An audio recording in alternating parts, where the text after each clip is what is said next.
que está escrito no primeiro verso desse salmo maravilhoso, que diz assim: celebrem com júbilo ao Senhor todas as terras, sirvam ao Senhor com alegria, apresentem-se diante dele com cântico, saibam que o Senhor é Deus, foi Ele quem nos fez e dele somos o seu povo e rebanho do seu pastoreio.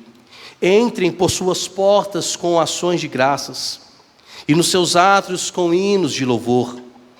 Rendei-lhe em graças e bendigam o seu nome, porque o Senhor é bom, a sua misericórdia dura para sempre, e de geração em geração a sua fidelidade. Pai, aplica em nosso coração a tua palavra, crava, Senhor, nas tábuas do nosso coração a tua santa e poderosa escritura. Te pedimos nessa noite, Senhor, mais uma vez, que eu seja esse instrumento em tuas mãos para levar essa palavra que é tão poderosa, tão viva, palavra tua, Senhor, que nos levanta, que nos alegra e nos faz entender, ó Deus, um pouco das questões celestiais da eternidade. Por isso, seja o Senhor nessa noite adorado, em nome do Senhor Jesus Cristo. E você pode dizer amém? Hoje de manhã, meus irmãos, depois de ter chegado em casa, eu já vinha refletindo sobre esse salmo, já tem algumas semanas. Eu tive até a oportunidade também de comunicar às pessoas, ou compartilhar essa palavra, a respeito da nossa alegria, do nosso contentamento em servir ao Senhor. É evidente que um dos motivos que nos traz à casa de Deus, às vezes são muito mais as nossas angústias, porque nós queremos dizer a Ele o que pensamos, como nós estamos. É evidente que alguns se achegam à casa do Senhor por questões de problemas, de adversidades, porque não conseguem resolver alguns conflitos que são existenciais. Alguns se achegam até Deus por tantas e tantas razões, mas muitas vezes o nosso achegar a Deus não é a razão da alegria, não é motivado porque Ele é Deus. Apesar que nós cremos que Ele é poderoso, apesar que nós cremos que Ele é o Senhor de todas as coisas, mas nós deveríamos, de fato, nos apresentar diante do Senhor sempre com alegria. O nosso sorriso em servir ao Senhor deveria estar estampado a cada momento que estamos diante dEle. A verdade é que as expressões do nosso rosto deveriam ser expressões leves diante daquele que nós servimos. A verdade também que deveríamos adorá-lo com satisfação no coração, com desejo muito mais do que receber dele as suas bênçãos, porque ele é poderoso para abençoar, poderoso para curar, poderoso para mudar a situação da nossa vida, as circunstâncias que foram geradas anos e anos e hoje sofremos por causa delas. Mas a alegria deve ser contagiada em todo dia, em todo o nosso ser. Então o Senhor Deus deveria, sim, ser servido com alegria, deveria se adorá-lo com satisfação e com júbilo. Nós devíamos estar motivados, estarmos na casa do Senhor e expressar com as nossas mãos, com os nossos pés. Aqui conversando um pouco com o presbítero Ademir, cantando algumas músicas bem aceleradas, ele tocou sobre os nossos irmãos africanos.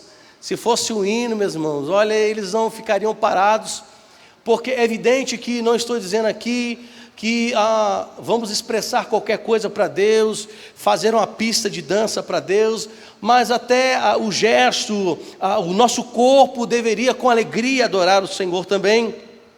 De vez em quando olhando nos encontros de casais, de jovens, eu fico perguntando, principalmente aqueles que trabalham, eles estão ali sorridentes, alegres, pulando, mas quando chegam na igreja, meus irmãos, já parou para pensar como é que se travam? Para eu pensar nisso, eles se fecham e eu vejo quando, irmão, cadê a alegria? É uma coisa que nós deveríamos pensar. Não estou dizendo aqui que nós vamos nos apresentar diante do Senhor de forma irreverente, sem sentido, até mesmo porque o nosso culto, ele é racional, ele é pensado. Qual é a razão por que adoramos, por que levantamos as mãos, por que nós nos dobramos diante dele? Então, o culto ao Senhor também é pensado, mas também nós não podemos desprezar a emoção no culto. O sentimento que o culto ao Senhor, a adoração ao Senhor nos traz. Sentimentos de, realmente, às vezes de tristeza, mas quando colocados diante dele, são transformados as tristezas em alegrias, o choro em flauta, em cântico, enfim. Mas o que está acontecendo conosco nesses últimos tempos? Que chegamos diante do Senhor, vamos para celebrá-lo, e parece, meus irmãos, que estamos muito mais cansados na igreja do que cansados em trabalhar todos os dias. Usamos a desculpa do cansaço, muitas vezes, em não levantar as mãos. Usamos o cansaço como desculpa de não adorá-lo, de não vir para a igreja. Mas não usamos a desculpa, muitas vezes, para ir para um casamento, para uma festa de 15 anos, para férias. Parece, meus irmãos, que a tristeza se alojou na igreja. A preguiça, ela faz parte do culto ao Senhor. Parece, meus irmãos, que, sabe, aquele sentimento de estar travado, de não expressar adoração ao Senhor, isso fica para determinados eventos, ou congressos, ou encontros. Parece que isso não está no culto ao Senhor diariamente. E é justamente o convite que o salmista está fazendo, essa justamente é o ensinamento que ele está trazendo para nós hoje. Que muito mais do que nos alegrarmos das circunstâncias humanas, porque a gente se alegra. Me recordo até o dia de hoje, o primeiro salário que eu ganhei. Eu pulei de alegria, meus irmãos. Eu falei, eita, eu vou comprar isso, aquilo. Eu estava satisfeito. Quando às vezes a gente está numa festa de casamento, de aniversário, existe aquela alegria, mas são alegrias que são circunstanciadas por alguns momentos, até mesmo temporários, que são limitados pela hora ou pelo cansaço, ele acaba, enfim. Teremos aí 30 ou 40 dias de pessoas pulando, se alegrando na festa de São João e achando que está tudo legal, está tudo bom, mas no final dessa conta, dessa alegria, dessa circunstância, no final de tudo isso, o dia que Jesus voltar, é a volta da condenação, ou quando a morte chega, é a morte da tristeza, e não do contentamento. O salmista diz, o verso de número 1, celebre com júbilo ao Senhor. O sentido aqui da palavra celebrai, ou celebrem, a ideia que o salmista está dizendo, literalmente, é barulho da alegria. Meus irmãos, quando o salmista estava escrevendo esses salmos, e especificamente esse verso, ele também traz à memória algumas festas pagãs que existiam na época, porque na época em que Davi vivia, e um pouco mais antes do que ele, e também um pouco depois da sua morte, os deuses, os pagãos adoravam seus deuses, melhor dizendo, com barulho, e esse barulho, meus irmãos, eram barulhos dolorosos, eram sons que eram entoados com tristeza, com gritos de angústia. E o salmista aqui fazendo um paralelo, ou melhor dizendo, uma comparação entre a adoração pagã, que era muito feita com dores, com gritos de angústia, com barulhos de tristeza. Ele está dizendo, olha, os pagãos adoram o Senhor com gritos de angústia, com barulho de tristeza, mas estou convidando vocês a celebrarem a Deus com barulho de alegria. Estou convidando vocês a exaltar em voz audível, em que todos possam fazer um barulho alegre, porque estamos adorando o Senhor, e por isso que ele diz, celebrem ao Senhor com um barulho de alegria, com satisfação, com realmente empenho, satisfaçam a Deus com alegria, com o canto de vocês. Interessante que o salmista Davi, quando já era rei em Israel, o 2 Crônicas vai relatar sobre isso, que a arca do Senhor fora tombada, e próprio Davi vai lá, traz a arca do Senhor para a cidade de Davi, que é a chamada cidade de Jerusalém. E diz a palavra do Senhor que quando Davi entrava na cidade, a arca do Senhor entrava. Diz a palavra do Senhor que Davi se alegrava, ele se regozijava. O barulho de Israel não era um barulho qualquer, era um barulho de alegria, era um barulho dizendo: o Senhor está no nosso meio. A arca do Senhor voltou para a cidade santa, a arca do Senhor agora está conosco. O que eles estavam querendo dizer, meus irmãos, porque a arca também simbolizava a presença do Senhor, tinha a conotação que Deus estava com o seu povo, e por algum momento a arca fora tomada. Não é à toa que o neto do profeta Eli, que quando a sua mãe, a filha do profeta Eli, uma que estava grávida, ela também ouve que o seu marido morreu, que o seu cunhado morreu. Eli, ele se espanta com a notícia, ele cai com a cadeira para trás, ele bate a cabeça no chão, morre ali. E aquela mulher, sentindo já dor de parto de forma precipitada, nasce o filho e coloca o nome do filho dele de Icabode ou Icabô. Foi-se a glória de Deus em Israel. E no contexto que a arca volta para a cidade de Jerusalém, ali a alegria. O Salmo de número 122, verso 1 diz que devemos subir à casa do Senhor com alegria, que devemos subir para cultuar ao Senhor com satisfação, com desejo de adorá-lo, de realmente nos regozijarmos Ele, jubilarmos, porque, meus irmãos, adoramos o Senhor, não pelas circunstâncias que Ele promove, de portas abertas, de emprego, de curas que são maravilhosas, mas a alegria em nosso coração em subir à casa do Senhor é simplesmente o próprio Deus, Criador dos céus e da terra. Ele é a razão porque subimos para nos alegrar. Interessante que o salmista aqui, ele não limita aonde deve ser celebrado o Senhor.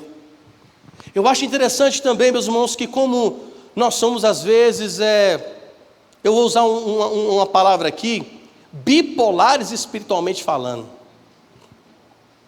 Ou temos duas caras, porque também ora quando aparentemente estamos alegres na igreja, e estamos reunidos em algum momento do culto ao Senhor e nos alegramos, também acontece de nós não estarmos alegres no Senhor em casa. Muitas vezes acontece também no trabalho, não estarmos alegres no Senhor.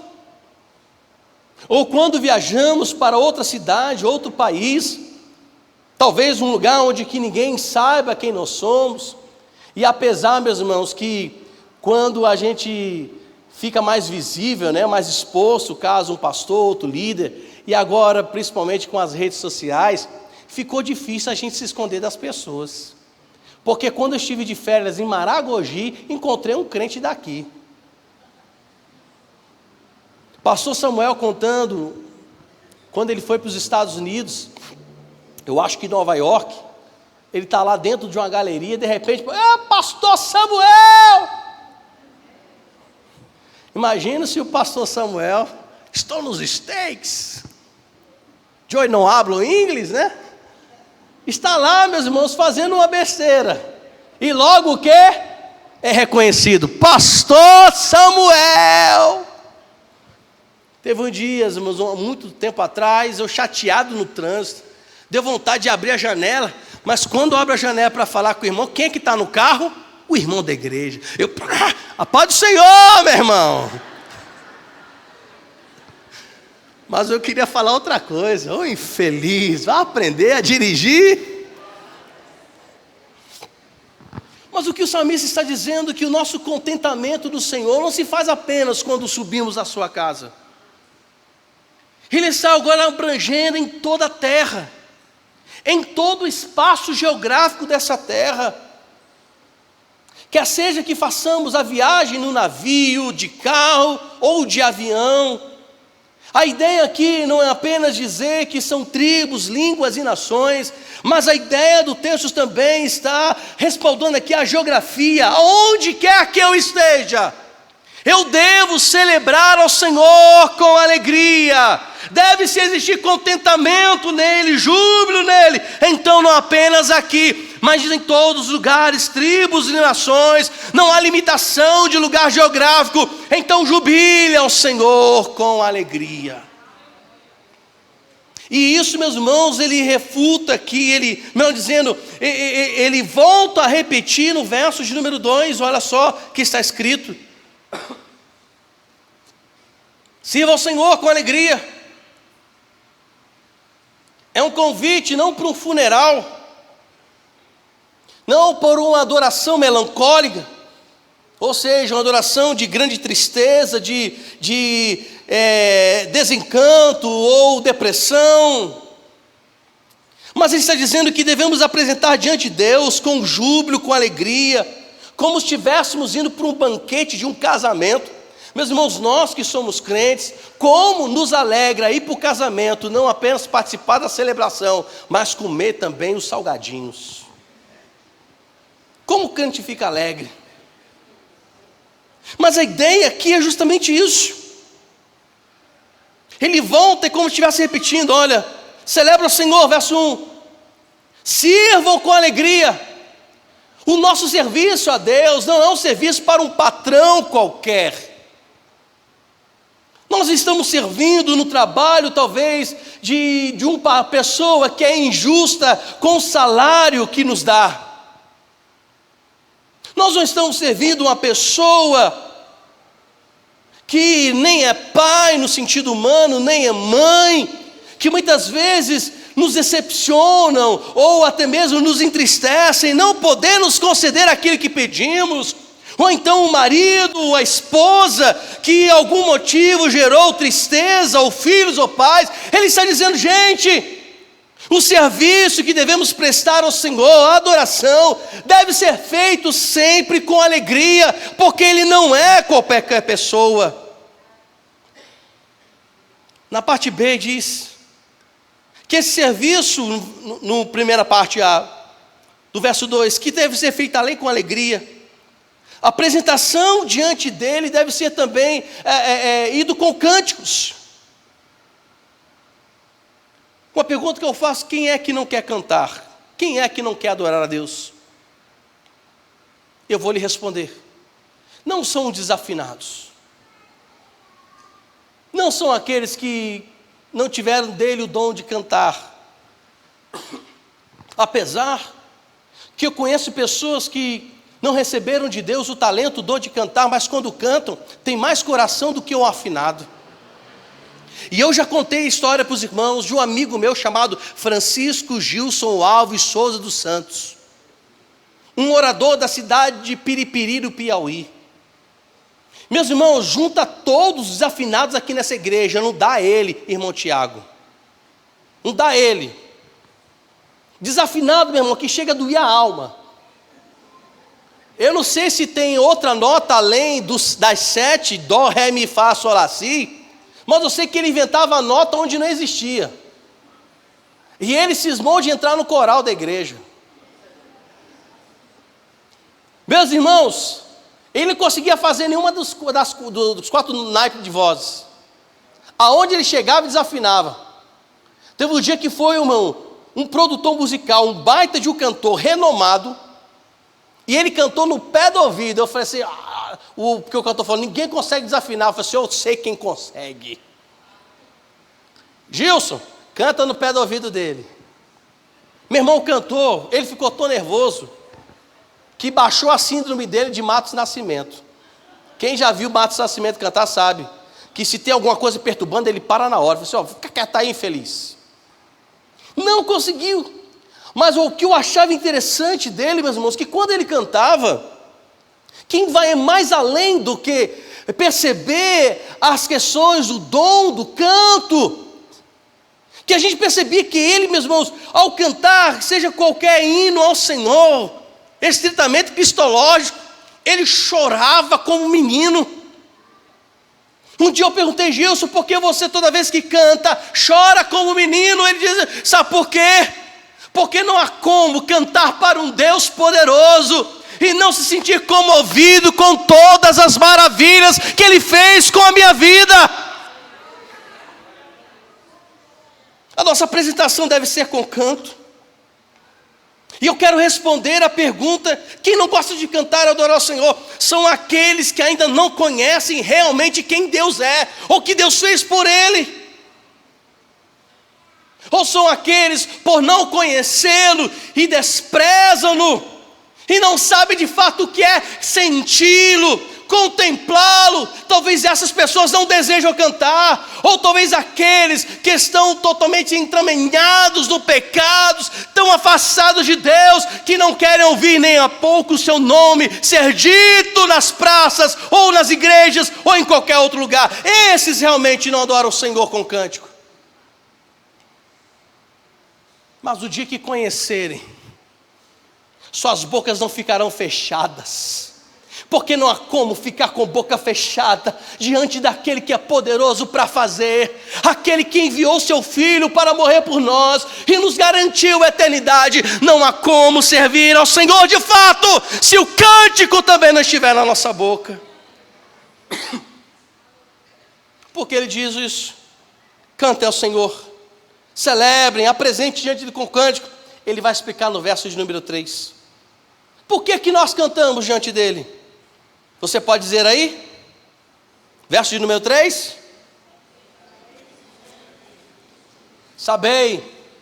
Saibam que o Senhor é Deus. Observem a ideia do salmista no cântico a ele está também relacionado, como nós falamos inicialmente, nesse verso final do 2, está relacionado ao conhecimento dele. Por isso, quem é que não gosta, quem não ama adorar, são aqueles que desconhecem quem é Deus. E aqui no Salmos de número 3, verso número 3, 100, eles falam: saibam que o Senhor é Deus. Por que nós cantamos? Porque que Deus, o Espírito Santo, Jesus Cristo, essa trindade maravilhosa, o Deus Pai, Filho e Espírito Santo é adorado, é cantado, é louvado, justamente porque nós o conhecemos. Por que nós o conhecemos? Porque Ele se fez conhecido com a própria natureza. Salmos 19, versos 1 a 4 diz que os céus proclamam a glória de Deus, o firmamento anuncia as obras das suas mãos. Um dia discursa a outro dia, e uma noite revela conhecimento a outra noite. Não há linguagem, nem palavras, e deles não se ouve nenhum som. No entanto, por toda a terra se faz ouvir a sua voz, e as suas palavras chegam até os confins do mundo. Como nós conhecemos Deus? Deus, Ele se revelou também através do poder da criação da sua própria natureza.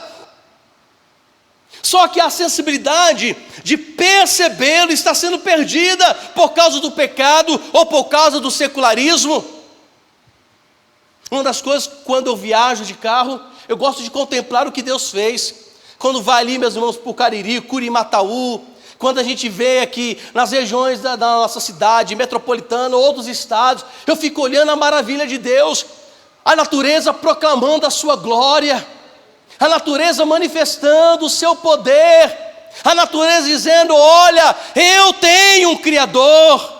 Salmo 150, verso de número 6, todo ser que respira, louve ao Senhor.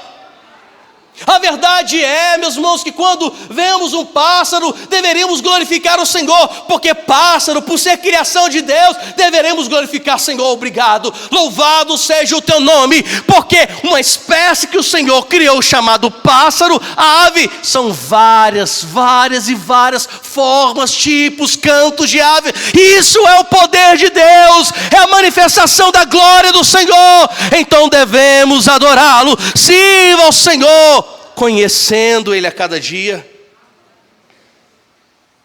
Porque nós servimos ao Senhor, porque o Senhor Deus se revelou pela sua palavra.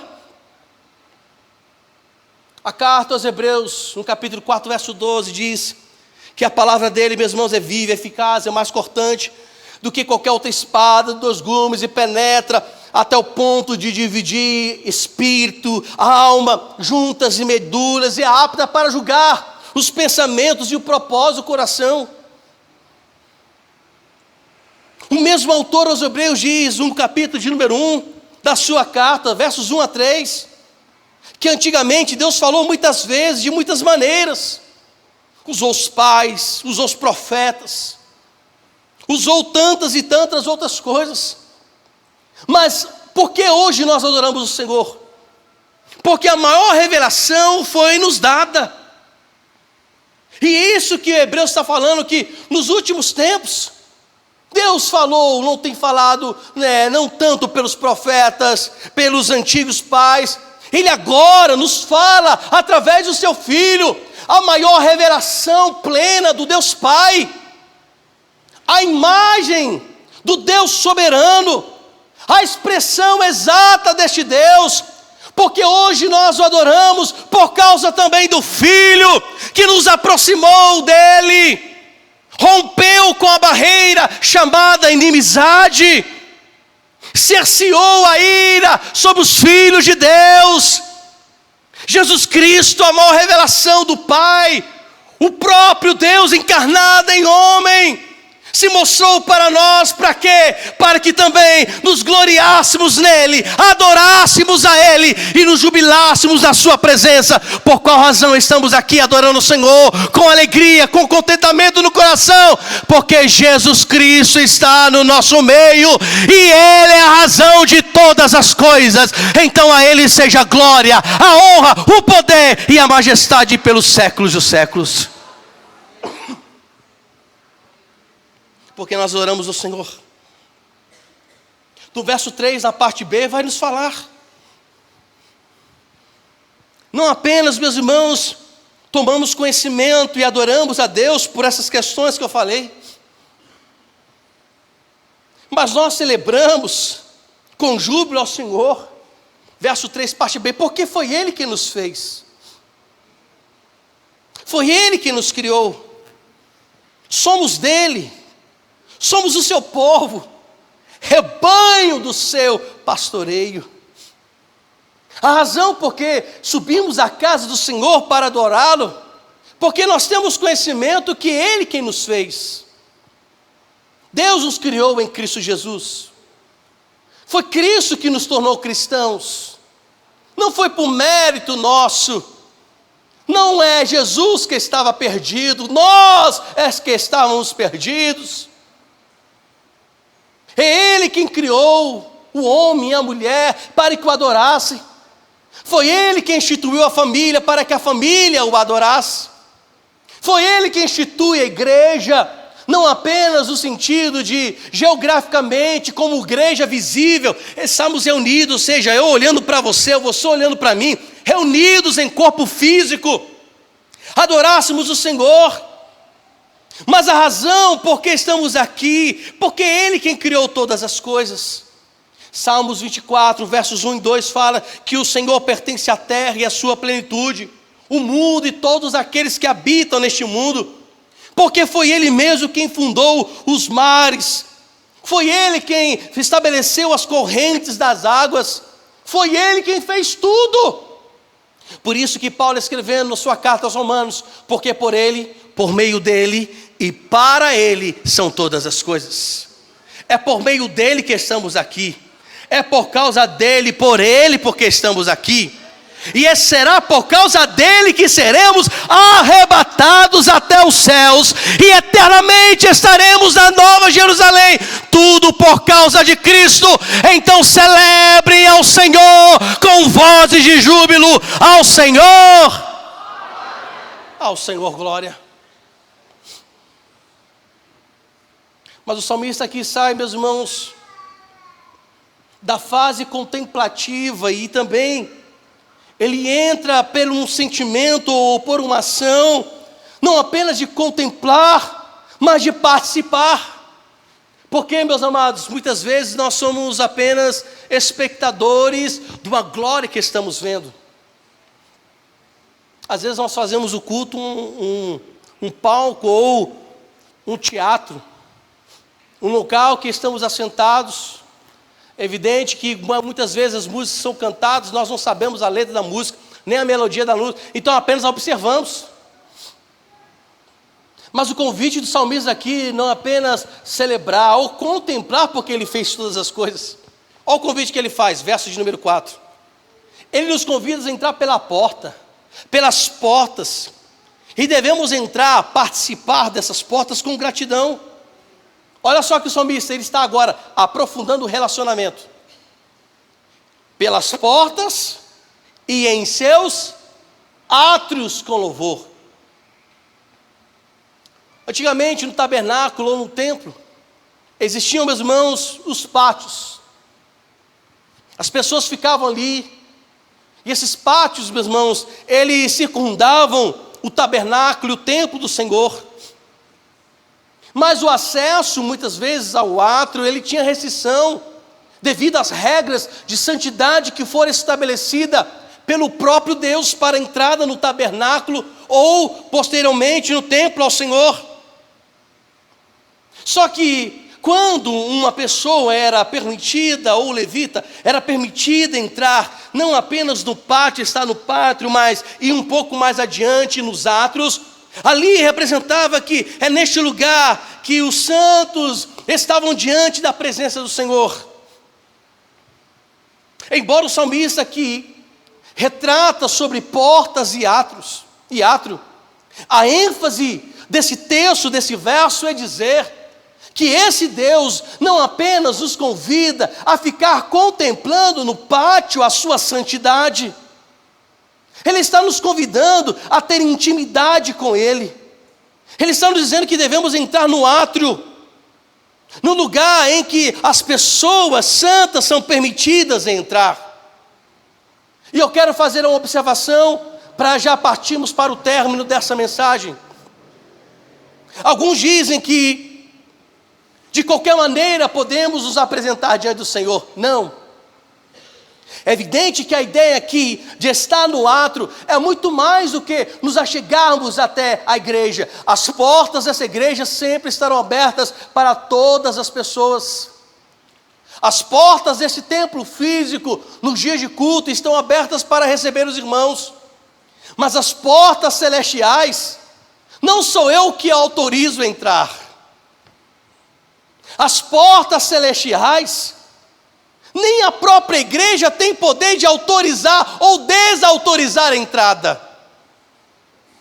A porta de entrada da região celestial, ela não entra por questões de status ou de titularidade, e nenhum ser humano, por mais conhecedor da palavra, por mais exímio teólogo que seja, ele não tem autorização, ou melhor dizendo, ele não tem autoridade para autorizar a entrada ou não dos céus. O único que tem autoridade, o único que tem o poder, o único que pode nos autorizar a entrar no Santo dos Santos é Jesus Cristo, o Filho do Deus Altíssimo. E Ele convida você, meu amado, a entrar pelas portas. E Ele é a porta da morada celestial. Para entrar nessa porta, precisa nascer de novo.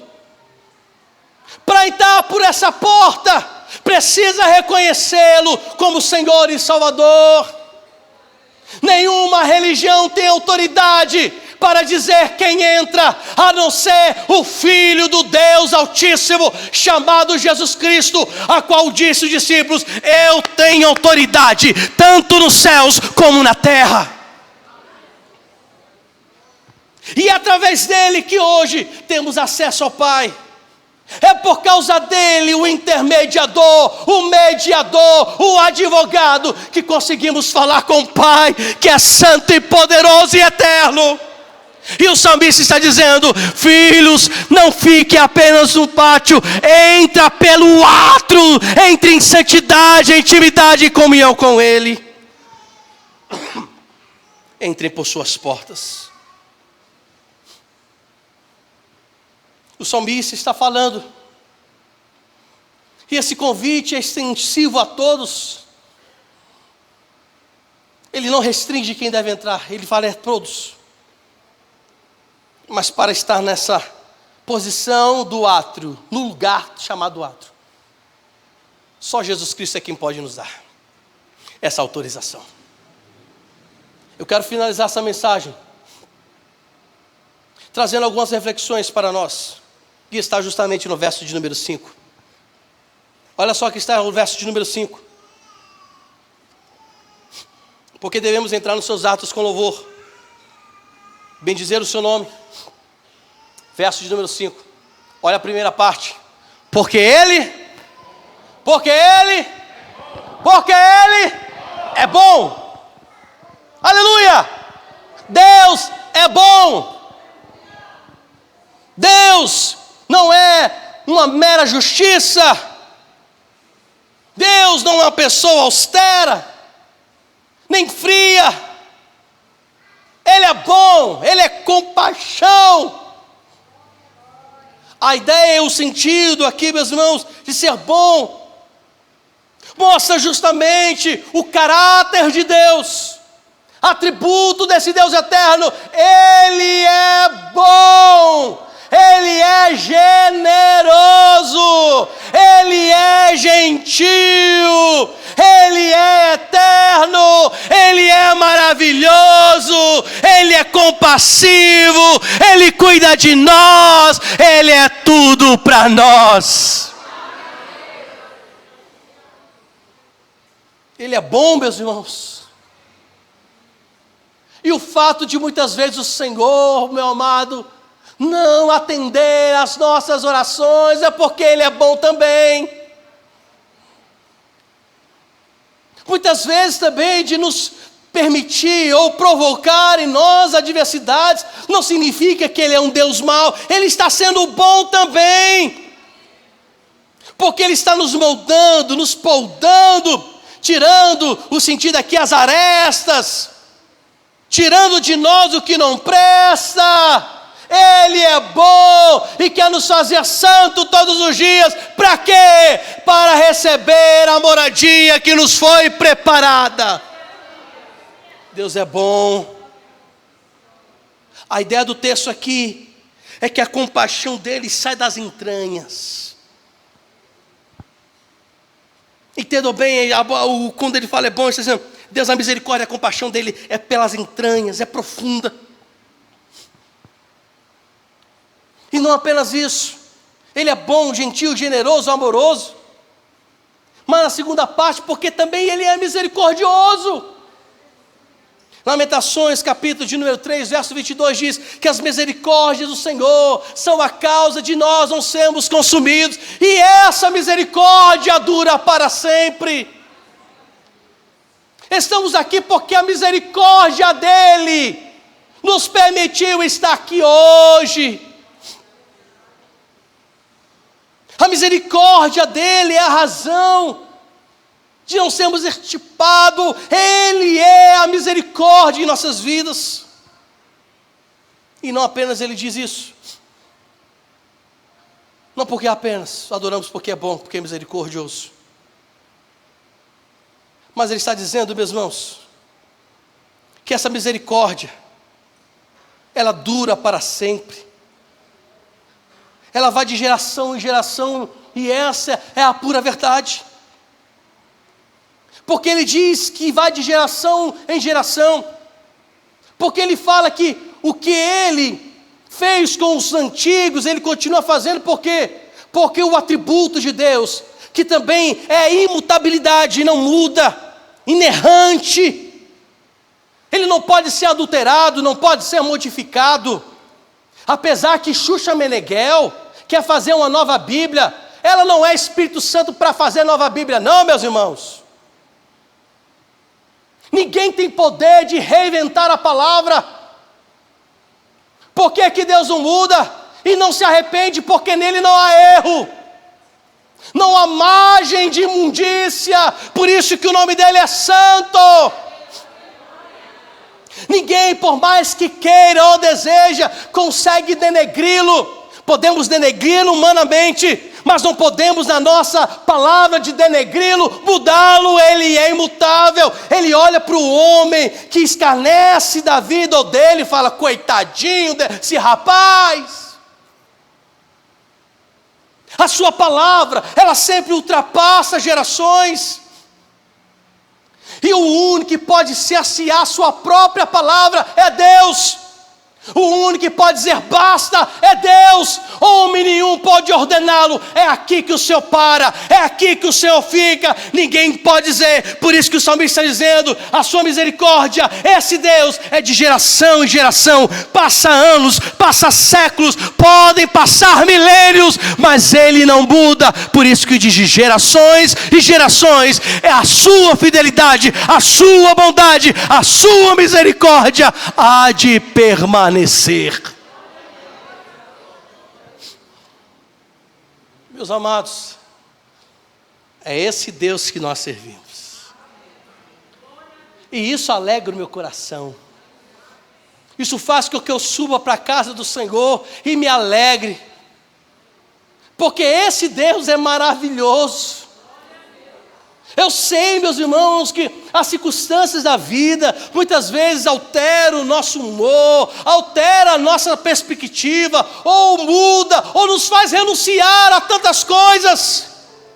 Somos humanos, falíveis, limitados, debilitados. Mas quando nos encontramos diante de um Deus que é eterno, de um Deus que tem o domínio, o controle de todas as coisas, de um Deus que já sabe tudo o que acontece, antes que chegue a palavra na minha língua, Ele já sabe. Esse Deus que você serve, que lhe assiste nos momentos mais difíceis da sua vida, mas o convite dele é: celebrem ao Senhor com júbilo, porque Ele não é uma alegria circunstancial, ou circunstanciada de alguma coisa. Ele é a razão, Ele é tudo. O mundo passa, meus irmãos, esse sofrimento vai passar. Nada neste mundo pode se comparar com a glória que vamos contemplar e presenciar o dia que Jesus voltar. Lá não haverá choro, não haverá dor, não haverá lamento. Isso faz que hoje me alegre na presença dEle. Tudo passa, meus irmãos, tudo vai passar. Esse corpo corrompido, submetido a doenças, ao envelhecimento, às dores, esse corpo também vai passar. Porque quando Jesus voltar, você se receberá um corpo glorificado. Você pode dar um glória a Deus? Você pode dar um graças a Deus? Deus cuida de você. Então celebre ao Senhor com júbilo. Ele está no controle da sua vida. Deus é bom, Deus é misericordioso. Então cante de júbilo ao Senhor dos exércitos. Se alegre nele, se satisfaça na presença dele. Ele é tudo para nós, e sem Ele nada somos ou podemos fazer alguma coisa. Ele é tudo em nossa vida. Você pode fechar seus olhos, vamos orar. Você pode agradecer ao Senhor.